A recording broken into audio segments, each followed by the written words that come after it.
Friends, मेरा नाम है चेतन सोनार और आज हम देखने वाले हैं कि रिएक्ट कंपोनेंट की लाइफ साइकिल और उसकी life cycle methods. So basically हर कंपोनेंट जो भी रिएक्ट में होता है, चाहे वो फंक्शनल कंपोनेंट हो या फिर क्लास बेस्ड कंपोनेंट हो, हर कंपोनेंट की 3 बेसिक फेजेस होती है। फर्स्ट फेज होती है हमारी माउंटिंग फेज, जहाँ पे हमारा कंपोनेंट डॉम पे लोड होता है। जब क्रिएट होता है वो माउंटिंग फेज होता है। सेकेंड फेज होता है हमारा अपडेटिंग फेज, जहाँ पे अगर हम लोग कुछ भी वैल्यूज से अगर चेंज करें, कुछ इवेंट परफॉर्म करें यूज़र, तो जो भी हमारे कंपोनेंट में चेंज होता है उसे हम लोग अपडेटिंग फेज कहते हैं। और थर्ड लास्ट स्टेज होता है हमारा अनमाउंटिंग फेज।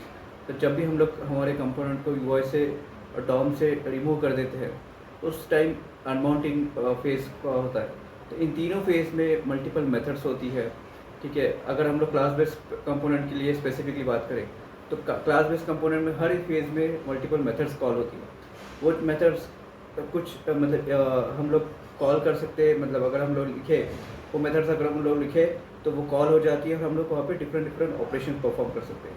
तो क्या वो ऑपरेशंस परफॉर्म कर सकते हैं? हम लोग स्टेट को हैंडल कर सकते हैं, प्रॉप्स को हैंडल कर सकते हैं, उन्हें मॉडिफाई कर सकते हैं, उन्हें चेंज कर सकते हैं। अगर कुछ ऑपरेशन हमें डॉम पे अगर कोई HTML या फिर कोई हमारा यूआई रेंडर होने के बाद कुछ ऑपरेशन हमें करने हो, तो वो कैसे करना है। तो ये सारी चीज़ें हम लोग आज के वीडियो में देखेंगे। सो बिना वक्त गवाए चलिए शुरू करते हैं।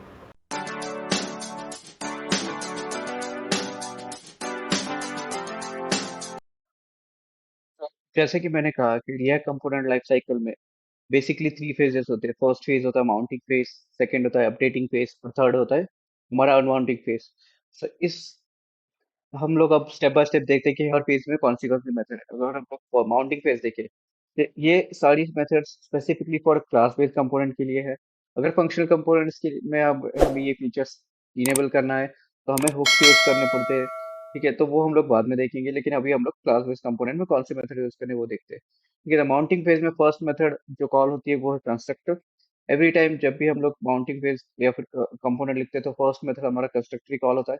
उसके बाद कॉल होता है get derive state from props. इस मेथड में हम लोग प्रॉप्स की मदद से हम लोग स्टेट चेंज कर सकते हैं या फिर जो भी हम लोग स्टेट रिटर्न करते हैं। ठीक है, थर्ड फेस मेथड होती है हमारी रेंडर मेथड। सो रेंडर मेथड ये मैंडेटरी मेथड है। Even all class based components में रेंडर मेथड ये हमेशा हमें लिखनी है, बाकी की सारी मेथड्स हमारी ऑप्शनल होती है। फिर आती है कंपोनेंट डेट माउंट। ये एक बार हमारा कंपोनेंट माउंट हो जाता है, मतलब हमारे डॉट में क्रिएट हो जाता है, उसके बाद हम लोग ये मेथड यूज कर सकते हैं। हमारे अपडेटिंग फेज में कौन सी मेथड कॉल्स होती है, तो हमारी फर्स्ट मेथड कॉल होती है वो है get derive state from props. तो इस मेथड में क्या होता है, अगेन जब भी हमारा कुछ प्रॉप्स है उसकी वजह से हम लोग चेंज कर सकते हैं स्टेट को। शुड कंपोनेंट अपडेट, यानी इस मेथड में हम लोग ट्रू और फॉल्स रिटर्न कर सकते हैं, जिसकी मदद से हम लोग कह सकते हैं कि भाई ओए, हमें कंपोनेंट अपडेट करना है या नहीं। मतलब मान लीजिए आपका कोई लॉजिक कहता हो कि हमारे कंपोनेंट में जो भी हमारे प्रॉप्स और स्टेट की अभी करंट जो वैल्यूज है, वो वैल्यूज हमारे कंपोनेंट की में अपडेट नहीं होने चाहिए, मतलब जिसकी वजह से हमारा कंपोनेंट अपडेट होने की कोई जरूरत नहीं। तो उस केस में आप फॉल्स रिटर्न कर सकते हो। ठीक है, थर्ड है हमारा रेंडर मेथड। अगेन ये मैंडेटरी ही होता है हमेशा। उसके बाद हमारा कॉल होता है गेट स्नैपशॉट बिफोर अपडेट। तो इस मेथड में क्या होता है कि हमारा मतलब प्रीवियस स्टेट और प्रीवियस प्रॉप्स के वैल्यूज हम लोग गेट कर सकते हैं। उसके बाद हमारा मेथड कॉल होता है जो है कंपोनेंट डेट अपडेट। तो इस मेथड में भी सेम है जो कंपोनेंट डेट माउंट की तरह है। हमें अगर कोई ऑपरेशंस परफॉर्म करने हो आफ्टर डॉम अपडेट, मतलब हमारा डॉम अपडेट हो जाने के बाद अगर हमें कुछ ऑपरेशंस परफॉर्म करने हैं, तो वो हम कर सकते हैं। हमारी लास्ट फेज है अनमाउंटिंग फेज। उस फेज में हमारा सिर्फ एक ही मेथड है, ये है कंपोनेंट विल अनमाउंट। यानी जब भी हमारा कंपोनेंट डॉम से रिमूव हो जाने वाला होता है, तब अगर हमें कुछ ऑपरेशंस करने हो, चाहे कोई रिसोर्सेज रिलीज करनी हो या फिर कुछ और ऑपरेशंस करने हो, तो वो सारे ऑपरेशंस हम लोग इस मेथड में कर सकते हैं। तो हम लोग एक वन बाय वन ये मेथड सारी देखेंगे कि कैसे यूज करना है और उसका लाइव एग्जाम्पल करेंगे देखेंगे। तो चलिए शुरू करते हैं। ठीक है, तो अब हम लोग कंप्यूटर स्क्रीन में आ चुके हैं। यहाँ पे मैंने विजुअल स्टूडियो कोड ओपन कर रखा है। यहाँ पे अगर आप देखोगे, तो मेरे बेसिकली एप्लीकेशन बेसिक एप्लीकेशन बना के रखा है, जहाँ पे हम लोग दो कंपोनेंट्स दिखा रहे हैं, मतलब दो प्रोडक्ट्स दिखा रहे हैं। कलर टी शर्ट है और हमारा दो कलर के टी शर्ट्स है, जहाँ पे हमारा टी डिस्क्रिप्शन वगैरह मेंशन है। यहाँ पे शायद हमारा, अगर आप देखोगे तो ऐप कंपोनेंट में मैंने क्या किया है, प्रोडक्ट कंपोनेंट लोड करके रखना है। ठीक है, जहाँ पे हमारा, यहाँ पे मेरा बस एक ऐड करना रह गया है, इसे ऐड कर देते हैं। T shirt. ठीक है। अब आप अगर देखोगे तो ये प्रोडक्ट कंपोनेंट, अगर हम लोग देखें तो ये प्रोडक्ट कंपोनेंट एक्चुअली हमारा क्लास बेस्ड कंपोनेंट है। ठीक है। तो इस कंपोनेंट को हम लोग ओपन करते हैं तो ये देखोगे आप, हमारा ये क्लास बेस्ड कंपोनेंट, ये आपका क्लास लिखा हुआ है। तो इसमें हम लोग देखेंगे कि मेथड्स कैसे यूज करनी है। तो मैं फर्स्ट क्या करता हूँ, तो फर्स्ट मेथड हमारी जो कॉल होगी वो है कंस्ट्रक्टर। तो कंस्ट्रक्टर में लिख देता हूँ। ठीक है। अब मैं ऐसे कंस्ट्रक्टर लिखूंगा तो इससे हमारा एरर थ्रो करेगा। ये क्या कह रहा है कि हमें सुपर मस्ट भी कॉल। ठीक है। सो हमें क्या करना पड़ेगा, सुपर कॉल करना पड़ेगा। ठीक है। अगर आप देखोगे तो अब हमारा एरर चला गया है। ठीक है। तो ये तो हो गया, लेकिन यहाँ पे हम लोग आइडियली प्रॉप्स एक्सेस करेंगे कि प्रॉप्स जो भी हमारे, मतलब ऐप कंपोनेंट से प्रॉप्स पास हो रहे हैं हमारे इस कंपोनेंट को, प्रोडक्ट कंपोनेंट, वो सारे प्रॉप्स हम लोग यहाँ पे एक्सेस करेंगे। तो वो कैसे एक्सेस हो जाएगी, यहाँ पे एज ए प्रॉप्स हमें पैरामीटर मिल जाएगा कंस्ट्रक्टर में। तो ये हो गया, ये सेम पैरामीटर हम लोग सुपर सुपर को भी पास कर देंगे, मतलब हमारे रिएक्ट डॉट कंपोनेंट क्लास। ठीक है। जिसकी वजह से हम लोग सारे फीचर्स यूज कर सकते हैं रिएक्ट कंपोनेंट के। ठीक है। अब हम लोग क्या करेंगे, यहाँ पे एक और स्टेट चीज कर सकते हैं हम लोग। यहाँ पे स्टेट इनिशियलाइजेशन, स्टेट का जो ऑब्जेक्ट होता है, हम लोग जैसे हमने पिछली वीडियो में देखा था कि यूज स्टेट होता है, तो सेम यूज स्टेट हुक जो होता है वो एक्चुअली स्टेट एक्सेस करते हैं, जो कि रिएक्ट का फीचर है। रिएक्ट क्लास कंपोनेंट का फीचर है जो हमें एक्सेस कर सकते हैं in the functional components through use state hook की मदद से। तो वो हम लोग कैसे करेंगे, क्लास बेस्ड कंपोनेंट में हम लोग स्टेट कैसे लिखते हैं, this dot state equal to एक ऑब्जेक्ट मैंने डिक्लेयर कर दिया, तो कंस्ट्रक्टर में हम लोग उसका ऑब्जेक्ट कर सकते हैं। इनिशियलाइजेशन हो गया, यहाँ पे मैं लिख देता हूँ लेट्स से माई कलर, और मैं यहाँ कहता हूँ, बोलता हूँ रेड।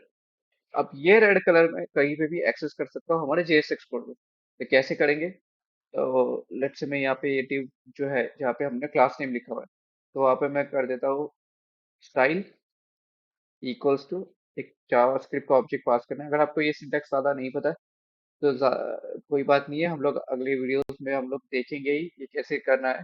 ठीक है। तो ये सिम है, स्टाइल जो हम लोग नॉर्मल HTML में देते हैं सेम ही है, बस यहाँ पे हमें जावास्क्रिप्ट का ऑब्जेक्ट पास करना होता है। तो यहाँ पे मैं कहता हूँ कलर, और यहाँ पे मैं this dot state dot my colour.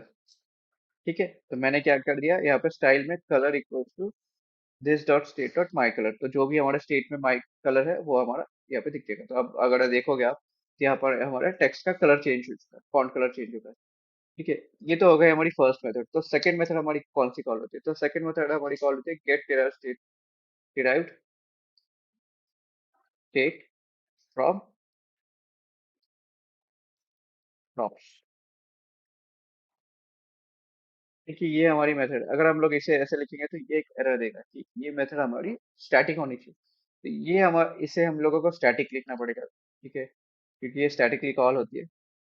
Static लिख देने के बाद हमारा एरर चला गया। अब यहाँ पे हम लोग क्या कर सकते हैं, हम लोग यहाँ पे स्टेट को मॉडिफाई कर सकते हैं बेस्ड ऑन हमारे प्रॉप्स जो हमारे है, या फिर आप जैसे भी आपको स्टेट मॉडिफाई करनी हो वो हम लोग कर सकते हैं। तो यहाँ पे हमारा क्या होता है, प्रॉप्स हमारा फर्स्ट पैरामीटर होता है, देन हमारा होता है स्टेट। ठीक है।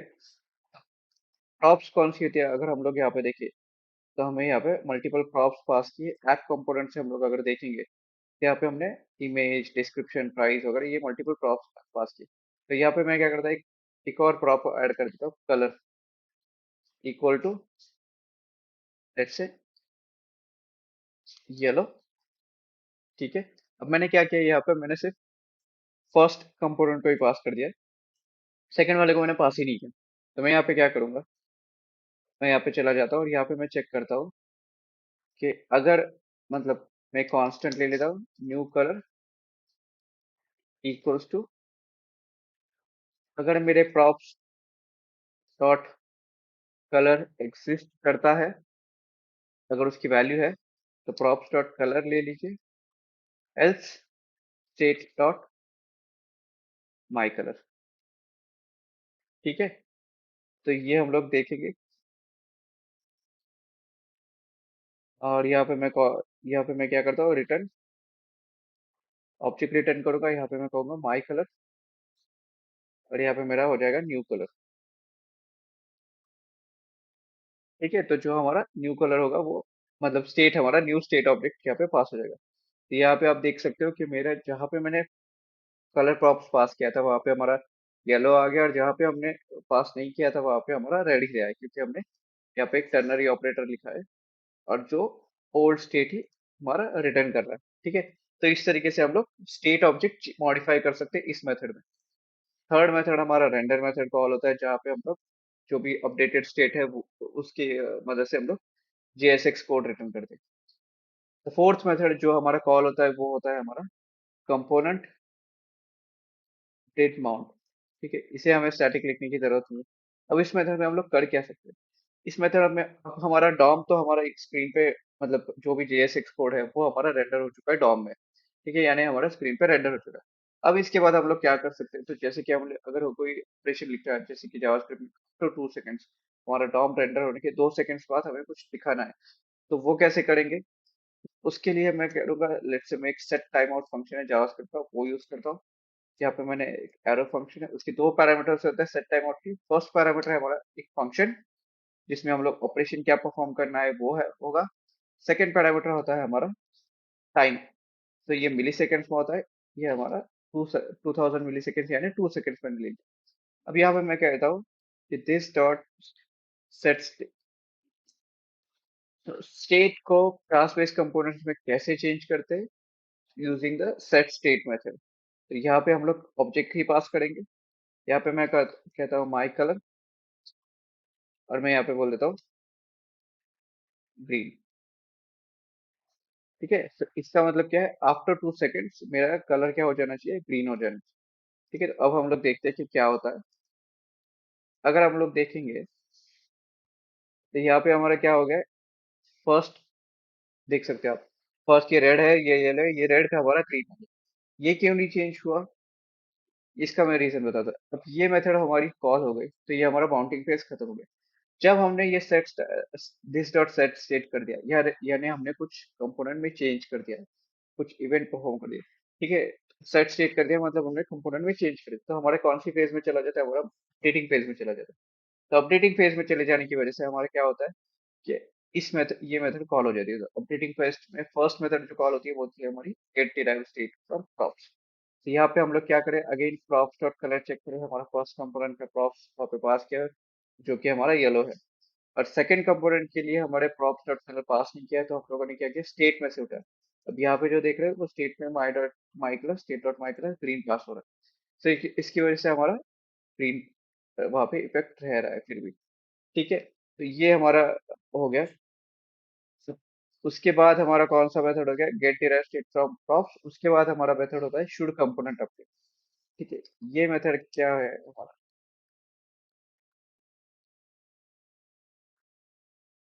यहाँ पे भी हम लोग प्रॉप्स और स्टेट ले सकते हैं, और हम लोग रिटर्न कर सकते हैं बेस्ड ऑन द लॉजिक। क्या हमें, अगर मैं यहाँ पे फॉल्स कर देता हूँ, ठीक है, तो आफ्टर 2 सेकेंड्स भी ये री रेंडर नहीं होगा, हमारा कलर चेंज नहीं होगा। क्यों नहीं चेंज होगा, क्योंकि हमने बोला है कि should component update false. That means कुछ भी हो जाए हमारे कंपोनेंट री रेंडर होना नहीं चाहिए। तो ये हमारा, अगर हम यहाँ पे बेस्ड ऑन कुछ मल्टीपल कोड लिख सकते हैं बेस्ड ऑन द रिक्वायरमेंट, कि अगर हमें कंपोनेंट अपडेट करना है या नहीं करना, तो हम लोग कर सकते हैं। यहाँ पे अगर मैं ट्रू कर दूंगा तो वो हमारा कलर चेंज हो जाएगा। तो आप देख सकते हैं कि हमारा कलर चेंज हो चुका है आफ्टर 2 सेकेंड्स। तो ये हमारा शुड कंपोनेंट हो गया। उसके बाद हमारा अगेन रेंडर मेथड, और उसके बाद हमारा कॉल होता है गेट स्नैपशॉट बिफोर अपडेट। तो इसमें हमारा क्या होता है, प्रीवियस प्रॉप्स और प्रीवियस स्टेट। ठीक है, ये दो चीजें हमें यहाँ पे एक्सेस हो जाती थी, प्रीवियस प्रॉप्स और प्रीवियस स्टेट्स। तो हमारा प्रीवियस मतलब अपडेट होने से क्या था पहले, तो अगर मैं चेक करना चाहूँ मतलब स्टेट अपडेट होने से पहले या फिर प्रॉप अपडेट होने से पहले हमारी उसकी वैल्यूज क्या थी, वो अगर हम लोग चेक करना चाहें तो हम लोग कर सकते हैं। तो मैं यहाँ पे क्या करता हूँ, कंसोल डॉट लॉग लिख देता हूँ, और प्रीवियस प्रॉप्स, यहाँ पे मैं बोलता हूँ प्रीवियस प्रॉप्स,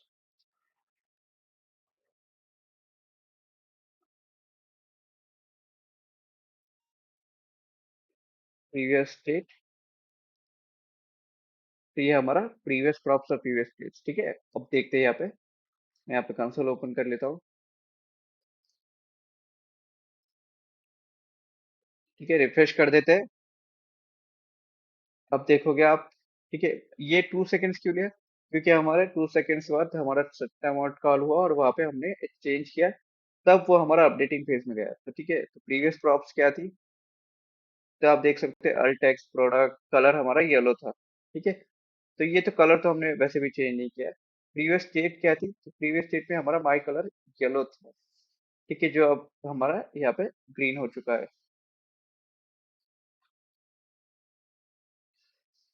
ठीक है, प्रीवियस स्टेट में हमारा येलो था, फिर हमने ग्रीन किया, और फिर वो गेट स्नैपशॉट बिफोर अपडेट, मतलब sorry, gate data state from up से वो फिर से चेंज हो गया। तो वो तो यहाँ पे नहीं हो रहा, लेकिन इस अगर हम लोग सेकंड वाले कंपनी को देखेंगे, ठीक है, तो यहाँ पे हमारा प्रीवियस क्या था, रेड था। अगर हम लोग ये देखें तो RRR टी शर्ट, तो ये हमारा प्रीवियस स्टेट, इसके पहले क्या था, रेड था, फिर हमारा चेंज हो गया। तो इस तरीके से हम लोग प्रीवियस स्टेट और प्रीवियस प्रॉप्स की वैल्यूज गेट कर सकते हैं। तो ये हो गया गेट स्नैपशॉट बिफोर अपडेट, ये हमारे लॉगिंग के लिए वगैरह यूज कर सकते हैं। उसके बाद हमारा होता है कंपोनेंट डेट अपडेट। तो कंपोनेंट डेट अपडेट हमारा सेम ही है, जहाँ पे हम लोग सेम, मतलब जैसे हमने कंपोनेंट डेट माउंट में हमने ऑपरेशंस परफॉर्म किए, सिमिलर काइंड ऑफ ऑपरेशंस हम लोग यहाँ पे भी कॉल कर सकते हैं। कि हमारा एक बार कंपोनेंट यूआई पे रेंडर हो गया, उसके बाद अगर हमें कुछ ऑपरेशंस करना है तो वो हम लोग कर सकते हैं। उसके बाद ये कंपोनेंट डेट अपडेट हो गया। ठीक है, अब हमारा थर्ड फेज जो हम लोग कहते हैं, वो है हमारा कंपोनेंट विल अनमाउंट। ठीक है, मतलब हमारा अनमाउंटिंग फेज, तो वो हम लोग कैसे चेक करेंगे। अनमाउंटिंग फेज चेक करने के लिए हमें क्या करना पड़ेगा, सबसे पहले यहाँ पे मैं ऐप कंपोनेंट में जाता हूँ, हमें ये कंपोनेंट यूआई से, मतलब डॉम से हाइड करना है। तो वो हम लोग कैसे हाइड करेंगे, तो लेट्स से मैं यहाँ पे एक बटन ऐड कर देता हूँ, बटन हाइड बिलो, या फिर ये बटन, ये हाइड अबो कर देता हूँ और ये नीचे ले लेता हूँ। ये बटन मैं नीचे ले लेता हूँ। ठीक है, अब ये मैंने यहाँ पे बटन ऐड कर दिया है। अब हम लोग क्या करते हैं, यहाँ पे एक मेथड लिख देते हैं। पहले तो हम लोग यहाँ पे एक स्टेट ले लेते हैं। फंक्शन कंपोनेंट में हम लोग स्टेट कैसे एक्सेस करते हैं, लेट्स से वेरिएबल जो भी हम लोग हाई शो लिख देता हूँ। ठीक है, और यहाँ पे मैं बोलता हूँ सेट शो, यहाँ पे मैं बोलता हूँ यूज स्टेट, और यहाँ पे मैं बोलता हूँ ट्रू। ठीक है, तो हमारा बाय डिफॉल्ट शो हमारा ट्रू है। दैट मीन्स कि हमारा कंपोनेंट आइडियली, मतलब इनिशियली हमारा विजिबल रहेगा। तो मैं यहाँ पे एक कर्ली ब्रेसेस डाल देता हूँ। यहाँ पे तो हम हाइड कैसे करेंगे, इसकी मदद से हम लोग हाइड कैसे करेंगे, तो यहाँ पे मैं डाल देता हूँ एंड कंडीशन। अब हमारा कंडीशन क्या होगा, इस कंडीशन का यूज क्या है, अगर हमारा शो वेरिएबल ट्रू है, अगर उसमें वैल्यू है, then and condition, then check this one, मतलब अगर जैसे हमारा कंडीशंस चेक होती है, अगर ये फॉल्स है तो ये रेंडर ही नहीं होगा। ठीक है, तो ये ऐसे हम लोग कर सकते हैं। और इसके क्लिक पे हम लोग बटन देखेंगे, तो बटन के क्लिक, जैसे हमने लास्ट टाइम इवेंट्स देखे थे, ऑन क्लिक एरो फंक्शन लिख देता हूँ मैं यहाँ पे, और यहाँ पे मैं कहता हूँ, या फिर मैं ऐसे भी लिख सकता हूँ, सेट शो फॉल्स।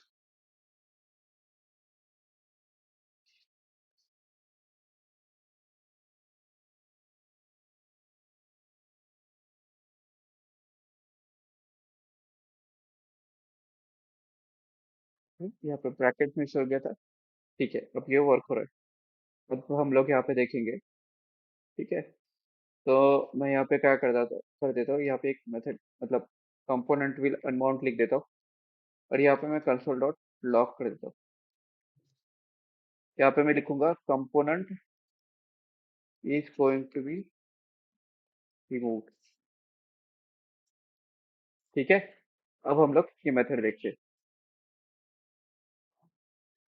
ठीक है, ये रिफ्रेश हो गया। अब हाइड बटन कॉल करूंगा तो मेरा क्या हो गया, component is going to be remove. ये मेथड हमारा कॉल हो गया इस कंपोनेंट के लिए। तो इसकी मदद से हम लोग मतलब जो भी हमें ऑपरेशंस कंपोनेंट रिमूव होने से पहले करने हैं वो हम लोग यहाँ पे कर सकते हैं। तो ये थी मेथड्स रिएक्ट कंपोनेंट की लाइफ साइकिल। ये इंटरव्यू क्वेश्चंस में पहले मतलब बहुत बार आता था, ठीक है, अभी भी आता है। तो ये आप एक्सप्लेन कर सकते हो। तो आज के लिए इतना ही है। Thank you. तो अगर आपको ये वीडियो पसंद आता है तो प्लीज़ लाइक कीजिए, शेयर कीजिए ये वीडियो औरों के साथ और सब्सक्राइब कीजिए मेरे चैनल को। मैं फ्रीक्वेंटली ये वीडियोस डालता रहूँगा। स्टेप बाय स्टेप आपको वीडियोस रिएक्ट के फीचर्स नए नए सिखाता रहूँगा। सो तब तक के लिए फिर मिलते हैं। Thank you.